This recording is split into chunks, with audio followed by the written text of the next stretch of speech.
underground team clash between the Central Queensland Capras and the Luxury Paints Ipswich Jets. Great to have you with us on Phoenix Radio, phoenix.com.au. Smith somehow right down the instant touchline, 12-4 the score. Well, the first attacking opportunity the Capras had. Hello and welcome to a special Origin edition of After the 80, following another win from the mighty Maroons.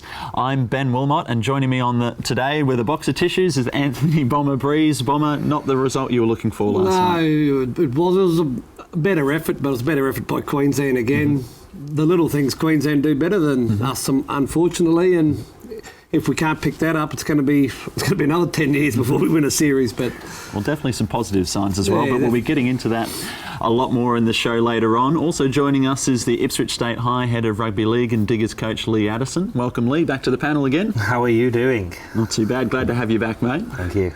And also rounding out the panel today, we have the state member for Ipswich West, Jim Madden. Thanks, man. I'm delighted to be here. Excellent to have you on board. Now, before we get into the Origin action, we want to take a look back at round 15 of the QRL, and the Jets had one of their biggest wins of the season with a win over Townsville, in Townsville, which was a fantastic result, and go up there and knock off the competition leaders. A fantastic result from the Jets, Bomber? Yeah, well, the Jets haven't been in the best form this year. They had a win last round against North, but obviously they went up there, and I don't think too many people expected them to beat the Blackhawks up at the Blackhawks' home ground, but the Jets there, they've had a few injuries this year, and they've relied a lot on their BRL players to come through, and Chris Ashes, Makara Beatties and that have all stood up for the Jets. So. What about the kangaroo catcher from Michael Purcell as well? Oh. He got 5 tries, consecutive games in the BRL, got pulled up to the Intrust Super Cup and scored a double. Yeah, well, he definitely knows how to find the try line there. I watched the highlights there, and that's it. They weren't just catch the ball and run and put it over the line. He has to do a bit of work, and he's been doing it. Well, I think the second one, he actually steps around NRL legend Matt Bowen. Matty Bowen, yeah. So that's a fantastic moment for a young player. Yeah. So. Excellent.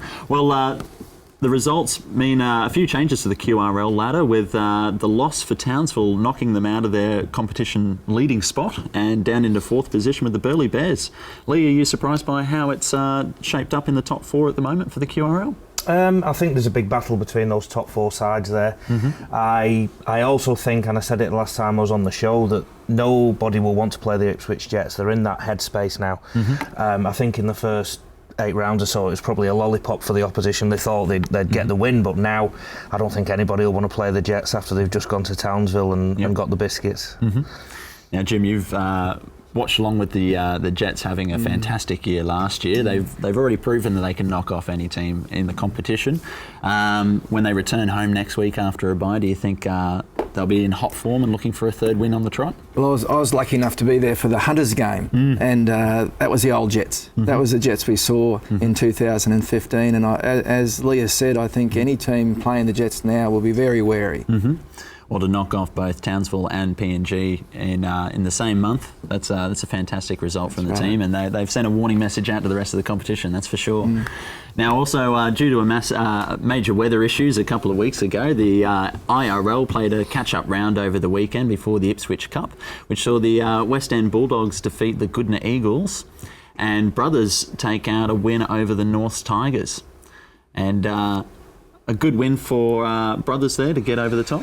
Yeah, well, Brothers are starting to find a little bit of form now. So obviously West End and Brothers, they were the 2 bottom teams going into that round. So a win now has propelled one of them, West End, into the 4 and Brothers into 5th. They're both on the same amount of points. They play each other this week, as we'll see later on, and it just makes the ladder that much more congested again, as you can see. I mean, looking at those points, 16, 16, 19, 19, 23, everyone's got a shot at the top there, and North's not far off either on 15. Still wide open for you, Lee? Yeah, absolutely. There'll be some happy boys and girls at West End Bulldogs at the minute, because I think there was a fair bit of stress around the club because they weren't winning, and a little bit of confusion, but now I know Tupu from our schools in the side, and he's just very confident about his team at the minute. It's amazing what a couple of wins can do. Kicking some goals there as well, isn't he? Oh, he's kicking the blooder over the post, no problem. Yeah. Excellent to see a young guy stepping up to the A grade like that and matching it. He's taking it in his stride, that's for sure. He's being a man. And a little bit disappointing to see North down. They're going to have a tough ask with Fassifern this week as well. Yeah, well, North, like I said on earlier shows there, they lost their whole forward pack from last year, and if your forwards are not going forwards, doesn't matter who you got in the backs there, it's just not going to work. But North there, they've shown signs with the young ones there that they can go forward there, so I wouldn't be writing them off there. They did win the last 2 premierships just because they had no depth there, so... Well, it'll be a bit of a special day for Norths as well this weekend with the unveiling of the new ladies' change rooms as well for the Norths Tigers Ladies' Day. Huge day for Norths, Ben. It's Sponsors Day, and I'm a sponsor of North, so I'll be there. Excellent. As you say, they'll be opening the change room, and it's always great to have Ladies' Days. We see more and more women involved in rugby league, and it's a wonderful thing, and the more we can promote it, the better. Good to see a local Ipswich club investing in it as well. Yes, it's an iconic ground, the Norths Rugby League ground, and I'm proud to be a sponsor of Norths Club. It also means they can host some major events as well with ladies teams coming in. Too right. And as I've said, it's a major part of development of rugby league, the involvement of ladies, and Norths are a club that are leading the way with regard to involving ladies in rugby league and girls. It's good to see them so involved with the community. It is. It's definitely paying dividends for the fans as well. And it's a very historic club. I can remember in the old days it was Railways, Norths, and then it became the Norths. It's a great club with a lot of history. I'm sure we'll see that in action this weekend as well. Well, let's take a look at the week's action later in the show. But up next, another glorious night for the Maroons fans as Queensland took out Game 2 in their 20th series win at Suncorp Stadium last night. The night's big hits and misses are coming up on After the 80.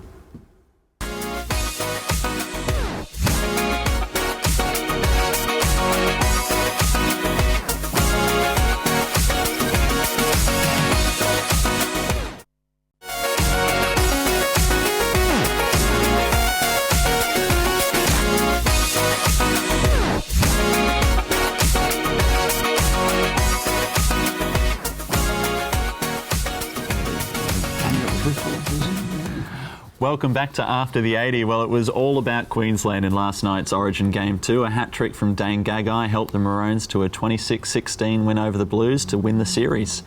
And we've got a few of the game highlights to take a look back at. And Bomber, you would have been happy with the Blues' performance, though. They showed they still had a lot more points in this game round and really did have their opportunities in the game. Yeah, obviously... along with the game got there, the Blues seemed to work their way in again. They were slow starters again there, but then the forwards early on, obviously a bit of an unsavoury incident there earlier on there. So, but one of very few.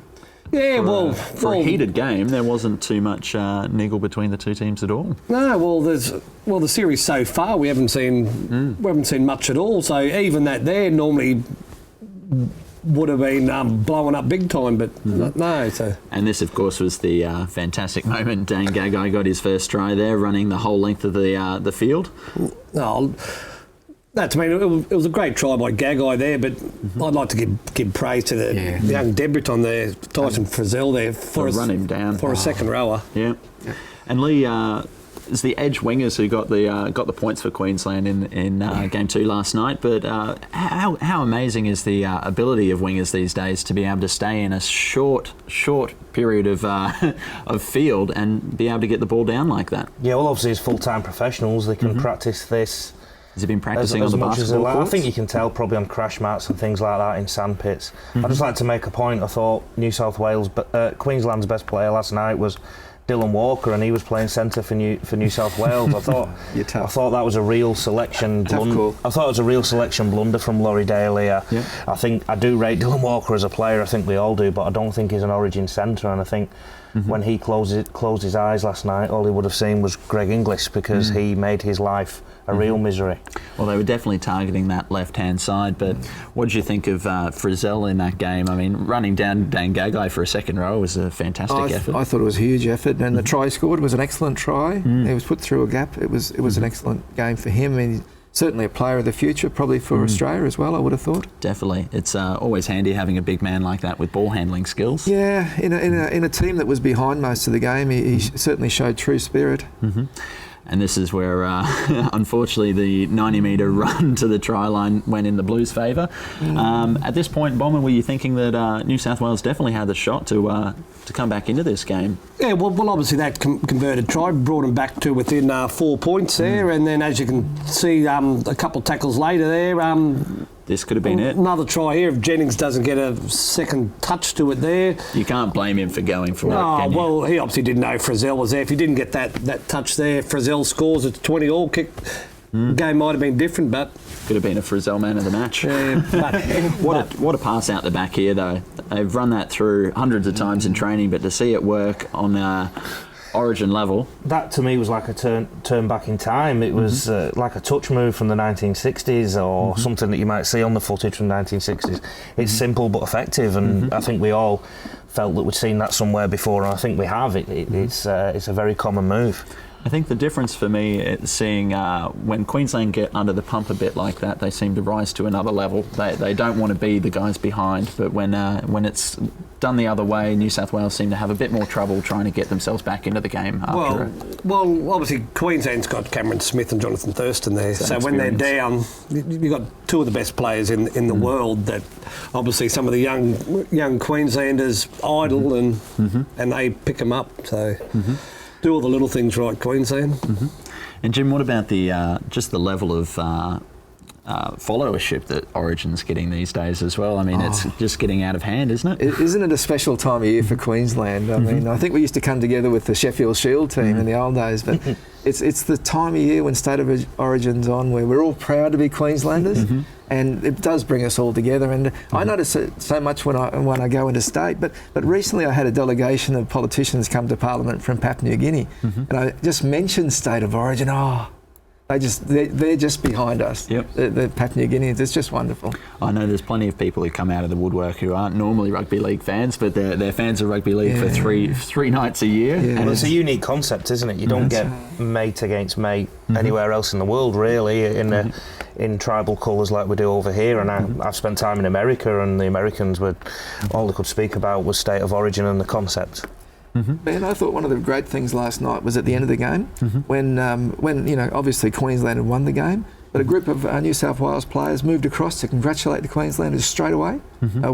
Straight across there to congratulate the Queensland players. There was none of this sitting down and wincing about losing the game. They were in there, they were congratulating, hugging each other. It was great. And it's great to see the families come out. Yes, after the game as well. Children on the game, particularly Corey Parker. With his whole troop. Yes, the whole mob of them and his wife. Must be a wonderful time for the players to bring their wives and their families onto the field after such a historic game. Yeah, in front of a couple of million people as well. That's right. Yeah. Always helps. Excellent. Well, we've got a bit of the press conference with Laurie Daly after the match as well, and not too many comments about the referees after that game. Just the opposition were better than us tonight, finishing their chances. The same in game one happened, so. But I'm very proud of our team. They could have, conceded at a couple of times in that game, but they kept fighting, and that's good. Yeah, it would have been nice if it was given, but that's the margins at the moment that are sort of the difference between the two teams. Sort of they're capitalising on their chances and we're not. But as I said, I thought it was a really, really strong performance, and we played some really good footy tonight. So unfortunately, though, you're judged on the scoreboard, aren't you? Well, it was a tough night for the Blues main man, but a great night for our own Ipswich man in the top role for Queensland, and what a way to start his tenure as Queensland coach for Kevy Walters. And I think we've got some press coverage from his post-match interview as well. Look, when I first got the job, I understood, the position and what it meant to Queensland people. But also, I was very lucky because I'd worked with these boys as an assistant and seen how they do things, and I felt really privileged to get the opportunity to coach them, and they certainly didn't disappoint me in any way from the day we got together to 80 minutes tonight. It was just a fantastic effort. I mean, if there's a better person or captain that this country's seen than the bloke sitting beside me, someone better identify him, because I've seen work with some great people and some great captains, and played with some great captains, but this bloke here is really something else. Well, he was definitely excited. I had the lucky opportunity of interviewing him before the game kicked off yesterday, and he couldn't stop talking about how excited he was about the whole contest. So it's great to see him get the win, and what a moment for one of Ipswich's boys to... Oh, well, it's been good there. Ipswich Rugby League town there, and it's good to see that our players, ex-players, ex-Jets players can move on into the higher positions. Alfie, he's got a big profile there, and Kevy Walters now doing the job for Queensland. So. Ex-Jets coach. Wasn't really using the Jet style of attack that we've come to know, though. No, well, when you've got Jonathan Thurston in the side there and Cooper Cronk, you don't have to be playing the way the Jets do there. You've got too many class players around them. So. Well, it was a very exciting match to watch as well, and after the tight contest of Game 1, were you impressed by the tries that you saw going out there at that top level? Yeah, I actually think the series was lost on the selection table for New South Wales. I think the game... all the games have shown that New South Wales and Queensland aren't too far apart. When you're sat at the TV and thinking that the game is in the balance 10 minutes to go, I think that shows the sides aren't too far apart. What separates the two sides is the cattle on the field. So Cronk, Thurston, Smith, that combination they've had for 10 years now. On the New South Wales side of the ball, I think everybody who cares about New South Wales wanted to see James Tedesco somewhere. I think they wanted to see Blake Austin somewhere, Joey Lalua, Bryce Cartwright. I think they needed a bit more to break that defensive line open. Michael Jennings did not see enough of the ball. I know he made some errors last night, but he also was the most dangerous looking player in the New South Wales jersey. And in 2 matches, he has not touched the ball. And I think New South Wales lost it at the selection table this series. Do you think it's they just need some time to stick together as a team, though, to build those kind of combinations? I think Queensland did pick and stick, but there was a unique, massive difference. They won. Yeah. So they stuck with them. This side isn't winning, and unfortunately Origin is about winning or losing, and I do think Laurie Daly should stay on as coach. I think that series win he got 2 years ago should give him an extra bit of time, but we've got to change some personnel, I think. Well, in front of a sellout crowd of about 53,000 at Suncorp Stadium, Corey Parker got his fitting farewell from Origin level at Suncorp Stadium. He announced his retirement at the end of this season from the NRL, and what a way for him to go out. 18-year-old and as 34 now, it's it's come to an end, or 2016 will be my last. But it's been a hell of a journey. It's not quite finished yet, but the game's given me so much, and I'm very thankful for that. Perfect timing. Queensland have got a series on the line. This will be a huge motivation for your Queensland teammate. Oh, look, the timing of it, I guess it was just a point of getting it out, and it's like a weight off my shoulders, because I've sort of known about it for a while. But the Queensland side's never been about one guy. It's always been about the team. So one thing I have done, or made a real point of doing the older I've got, is just to save every moment, because you just never know when it's going to be your last. This time I do. So I guess it is going to be extra special for myself to know that I'm running out there in front of my friends and family for the last time in a Queensland jersey. So. Well, he's been a huge part of the Broncos' success in recent times, and he's playing the best football of his career, but it'll be interesting to see who takes over as Broncos captain after Corey Parker. Up next, we'll be previewing this weekend's Intrust Super Cup and the IRL Round 8 here on After the 80.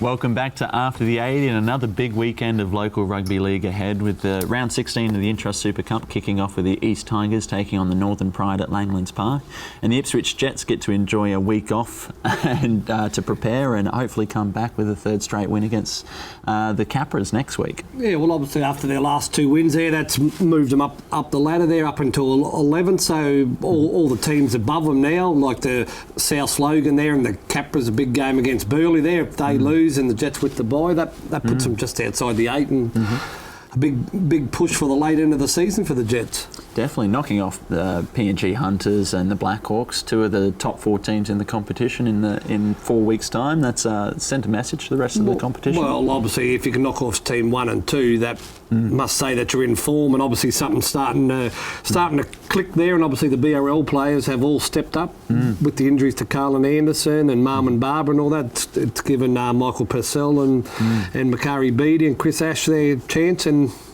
they're all taking it. Yeah, definitely. And Jim, coming back to the North Ipswich Reserve next week as well, good chance for the fans to get along while they're in a fantastic form at the moment. Oh yes, it'll be a great day back at the North Ipswich Reserve. I can't wait. They'll be looking good. Lee, how are you finding the competition wrapping up at the moment? Do you think the Jets putting themselves in this position, that they're making for a good strong run home? Like I said earlier, I think that nobody will want to play the Jets. They're in that headspace.